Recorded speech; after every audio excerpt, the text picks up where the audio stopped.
Yan guys, so meron tayong vlog, Toyota Vios 2010 model. So magpapalit tayo ng fuel pump assembly. Yan. So papalitan to guys dahil maintenance lang. So umabot na ng 200,000. So kailangan nga bago mag 100,000 dapat nagpapalit na yan eh. So ito umabot ng 200,000. So ngayon pa lang magpapalit. Yan. So kaya ngayon papakita ko lang sa inyo. So ang unang tatanggalin nyo ay yung upuan dito. So inaangat lang naman. Tapos siyempre papasingawin nyo yung gas tank, yung cap. Tapos ito. So ito yan. So dito yan, sakit lang naman yan. So dipindot lang. Tapos ito, maganda to iangat para makabuelo.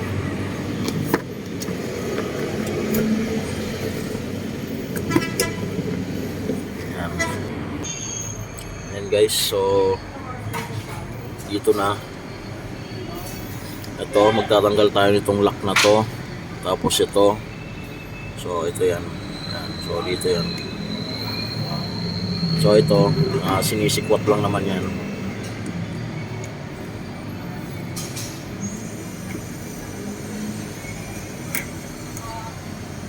Yan.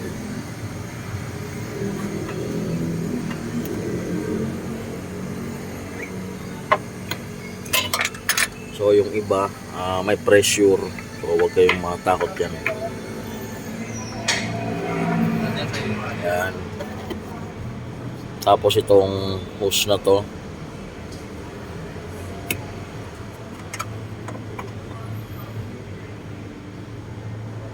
so bale dalawang hose.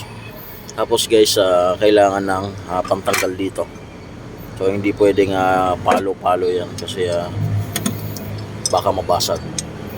So ito, meron tayo pantanggal.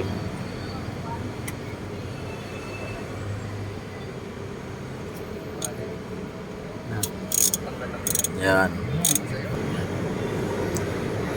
Yan.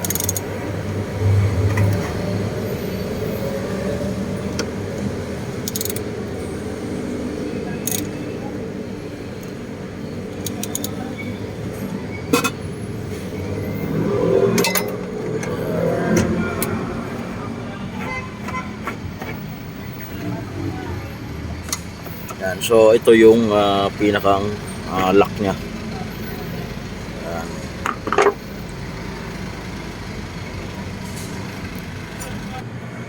Yan guys. So ito na yung pinakang pump assembly.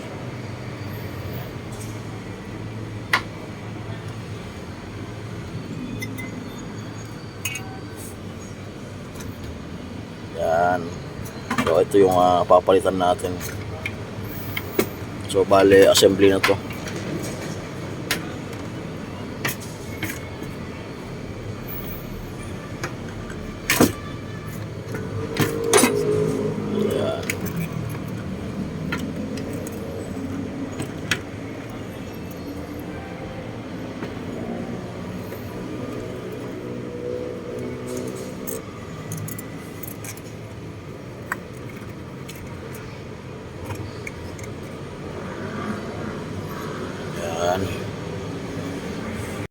Guys, so dito na yung pamalit natin. Yan. So ito yung pinagpalitan. So ikakabit na natin to. Yan guys. So yung o-ring, lagyan nyo na lang ng grasa.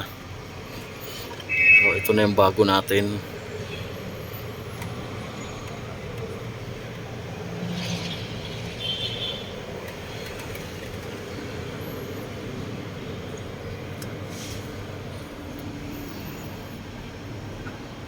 Yan.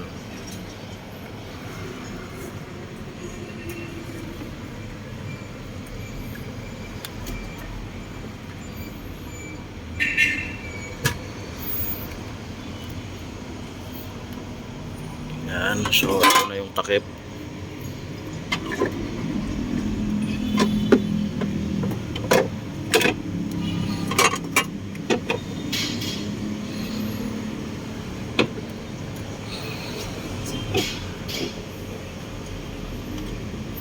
So kailangan na kapain din yung takip dahil minsan pahirapan siya itama.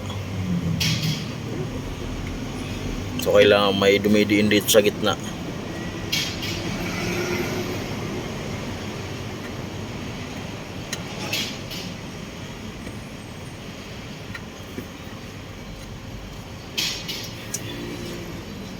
Yan. Okay na. Mag-green na. Yan.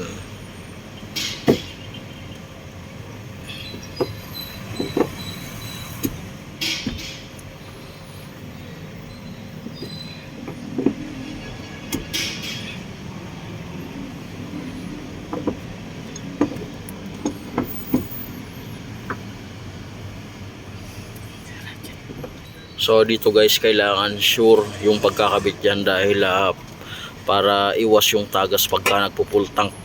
Yan. So pagka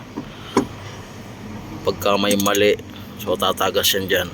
So kailangan na lapat tapos hindi sumala yung goma. Yan.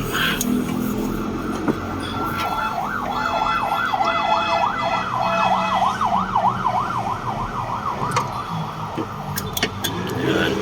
Okay na. So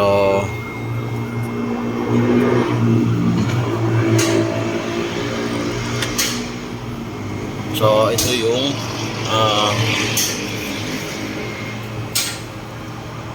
marking niya guys. Yan. Nakatapat yan dito sa sakit. So meron din dito. Yan. So ito dito. Yan. So okay na. So ikakabit na lang natin yung mga hose.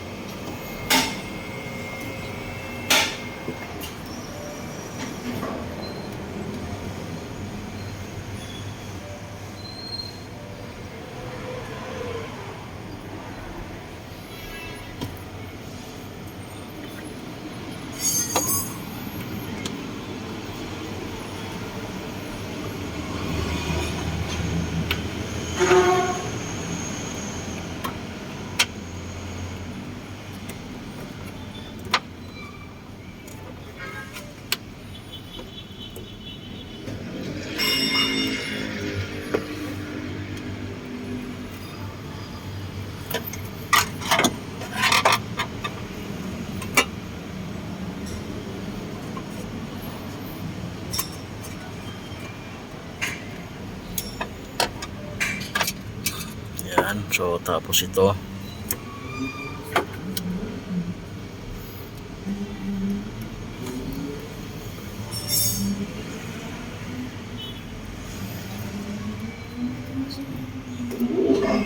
Yan. Tapos yung lock nya. So wag natin kakalimutan yan. Yan. Itong lock na to. Tapos yung socket.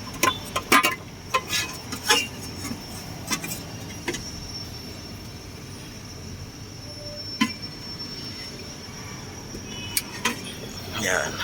So ibabalik na lang yun dito. So subukan na nating paandarin ngayon. Yan. So dito na tayo.